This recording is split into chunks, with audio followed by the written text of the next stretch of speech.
19h17 dans les voies de l'emploi avec notre partenaire Lidl. Il est peut-être temps de passer faire un petit tour du côté du répondeur du 0826 300 300.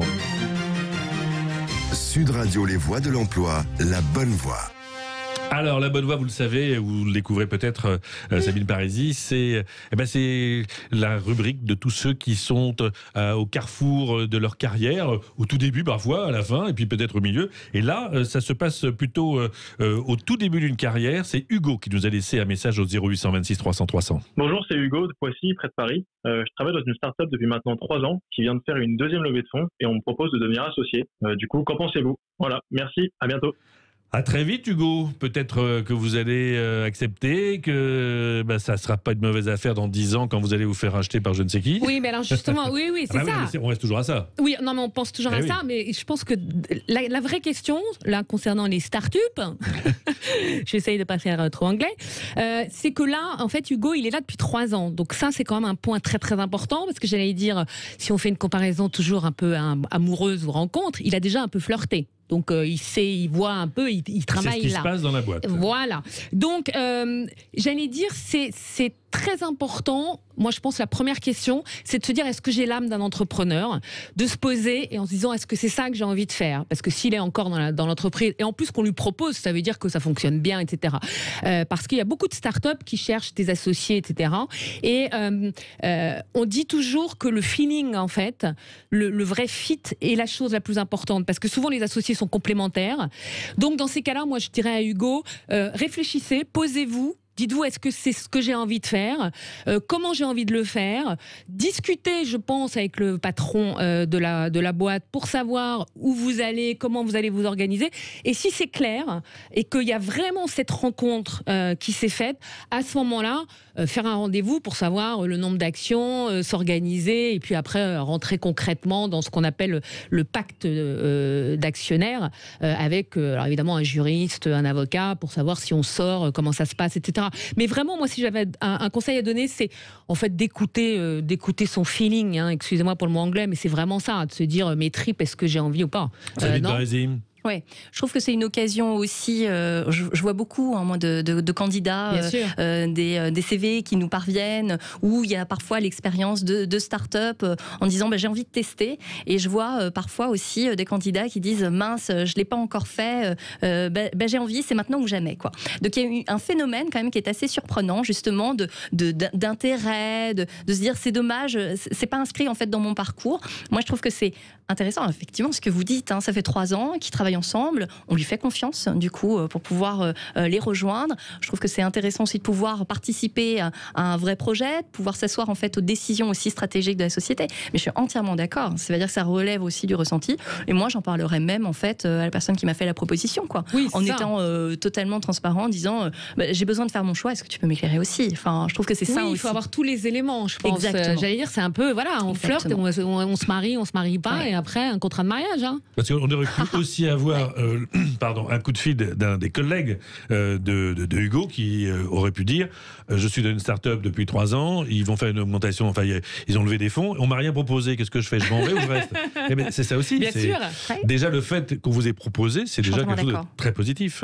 Oui, ça lui est réservé, exactement. Je rajoute une chose, c'est que Sabine est encore plus de très bons conseils parce qu'il y a quelques années, elle a monté une start-up. Une petite société, voilà. Oui, effectivement.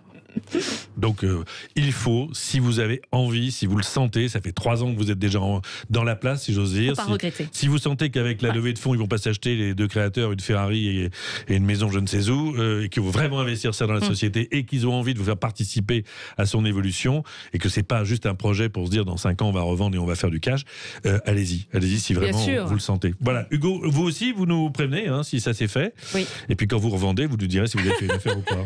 Merci Hugo. Sud Radio, les voies de l'emploi, la boîte à job.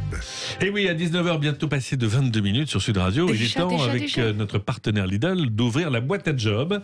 Et il est vrai que chez Lidl, il y a Combien d'emplois vous faites aujourd'hui ? 1780 il y a 4 minutes, Yves. Voilà, donc 1780 emplois partout en France, donc il n'y a pas de souci. Si vous avez envie de bosser chez Lidl, Oui. il y a des jobs et de toutes sortes. Alors qu'est-ce que vous avez mis sous le projecteur ce soir ? Alors, sous le projecteur et dans mon sac à main, là, on a un opérateur ou une logistique. Donc, c'est un CDI.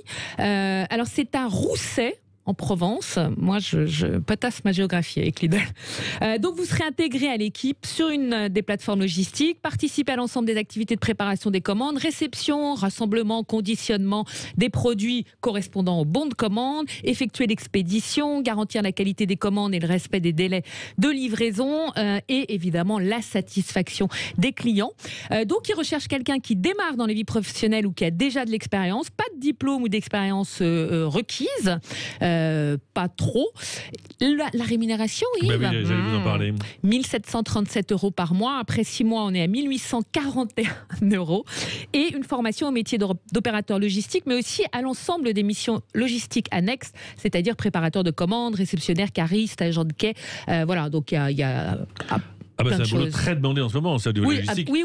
Chez Lidl ou pour les vaccins, il faut quand même se mettre un peu au parfum pour pouvoir livrer quand il faut, au moment où il faut, à la température qu'il faut. Exactement, donc toujours sur le site emploi au pluriel.lidl.fr. Très bien, quoi d'autre dans la boîte à job ? Alors attention, l'association Solagro, qui est à Toulouse, qui assure une mission info-énergie depuis 18 ans, recherche des conseillers en rénovation énergétique. On est en plein dedans. On va vous les piquer. Voilà, non mais là c'est vraiment... C'est une association, donc c'est très différent. Enfin, très différent, pas sur le métier, mais sur la façon de fonctionner. Donc, voilà, c'est plus sur des copropriétés. Il y a des ateliers, des formations, etc. Donc, on est vraiment encore plus proche des gens. Donc, il faut maîtriser des outils informatiques, des qualités rédactionnelles, une connaissance du fonctionnement des copropriétés et une première expérience d'accompagnement sur ce type de contrat.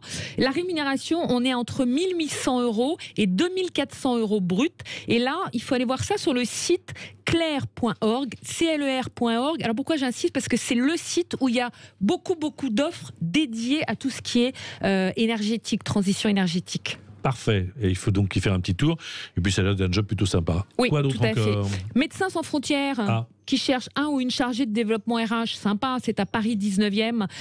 Donc là, c'est sous la responsabilité de la RRH du siège de prendre en charge les campagnes d'entretien annuel et professionnel, l'administration de l'outil Talentsoft, souvenez-vous, nous avons reçu la DRH, gérer les fiches emploi, repères, tout ce qui est communication. Donc là, on est sur un poste à temps plein qui va démarrer mi-avril et on est sur 3 200 €. C'est pas mal. Et ça se passe où ? Ça se passe à Paris ? Ça se passe à Paris 19e. Une petite dernière ? Une petite dernière. Alors, je vais faire plus que ça. Picard recherche 100 alternants dans toute la France. Voilà. C'est pour mettre les vaccins C'est dans pour le frigo. les congeler. Non. Donc là, ça s'adresse à des étudiants bac plus 1 à bac plus 5. Mais vraiment, je le répète, parce que l'alternance, vous savez bien qu'en ce moment, c'est compliqué. Donc, allez-y, parce que 100 alternants, c'est quand même extrêmement intéressant. Et vous retrouvez ça sur le site picard.fr. Et c'est un petit peu partout en France ? Oui, c'est partout en France en plus. Picard.fr, rubrique emploi ? Rubrique frais. Rayon frais. Rayon frais. C'est amusant. Une petite dernière encore ? Peut-être Sabine. Sabine est venue avec une fiche quand même. Une fiche, un petit papier. C'est le seul papier qu'on vous a autorisé à faire rentrer dans le studio. Donc oui, chez EFI, c'est 40 postes actuellement ouverts qu'on peut retrouver sur www.efi.fr, rubrique Nous rejoindre. Donc nous recherchons actuellement des postes de développeurs, de commerciaux, donc justement des conseillers en rénovation énergétique, des chargés de relations clients. Non, je ne dirais pas brand manager, très bien, mais des responsables de marque ou des responsables marketing. Voilà, on est vraiment sensible à tout type de profil. On traite énormément aussi les candidatures spontanées et on y apporte vraiment une attention toute particulière. Donc vraiment, n'hésitez pas, même s'ils ne sont pas dans les postes que je viens de référencer. Et vous nous avez parlé justement de responsable de marque, de brand brand manager, comme on dit. Ouais. Quelle est leur action? Parce que comment vous communiquez? Parce que, comme je l'ai dit tout à l'heure, il y a énormément de monde sur ce marché. Et puis, malheureusement, il y a aussi des gens qui ne sont pas toujours... On entend beaucoup, genre, ils ne sont pas venus me poser mes fenêtres, on est au mois de décembre, c'est quand même ballot s'ils viennent les mettre au mois de juillet. Bon, il faut du sérieux. Les gens ont quand même un peu la trouille, parce que les gens qui vous allez... C'est gratuit, les gens se méfient. Oui. C'est vrai. Mais c'est pas gratuit. Ben voilà, c'est ce qu'il faut dire. C'est pas gratuit. On a fait énormément de campagnes publicitaires, on a fait beaucoup d'accompagnement, on intervient très régulièrement justement dans les médias pour expliquer aussi notre métier et le valoriser en expliquant, en faisant attention. C'est-à-dire qu'on discipline aussi les personnes, on leur explique vraiment ce qu'est le métier, ce qu'on peut leur apporter. Merci Sabine Parisis de nous avoir ouvert les yeux sur ce monde de la rénovation énergétique pour les particuliers. On se dit rendez-vous la semaine prochaine, mardi, même heure, même antenne, sur Sud Radio à 19h.